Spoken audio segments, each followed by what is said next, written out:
Tava pensando aqui, eu tô numa idade, né, que eu não me sinto nem velho nem novo. É como se eu fosse um seminovo, sabe? Pré-idoso, né? Um semi-idoso. Tem hora que eu quero, tem hora que eu deixo de querer, que a energia tá lá em cima, tem hora que falta energia, dá um blackout, pá. É tipo aquela, eu tô velho demais pra ser novo e novo demais pra ser velho. Todo dia um combo. Eu acordo e fico pensando, tenho ali as vontades de adolescente, né?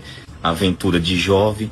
Só que aí eu tenho o quê? As dívidas de adulto, as dores de idoso e por fim tem a preocupação e o desespero de não conseguir lidar com nenhuma dessas sensações. Tem dia que a gente acorda com o quê? Com espírito de Dora aventureira, né? Você fala, não, hoje eu vou desbravar o mundo. Aí você senta, toma um café, lê uma notícia ruim e para e fala, não, melhor ficar fazendo cosplay, dublê de dono de sítio mesmo, ficar aqui caseiro mesmo. Tem dia que você fala, ó, tô igual vinho, quanto mais velho melhor. No outro você já tá, não tô igual ginkgo energético, é só caganeiro e dor de barriga.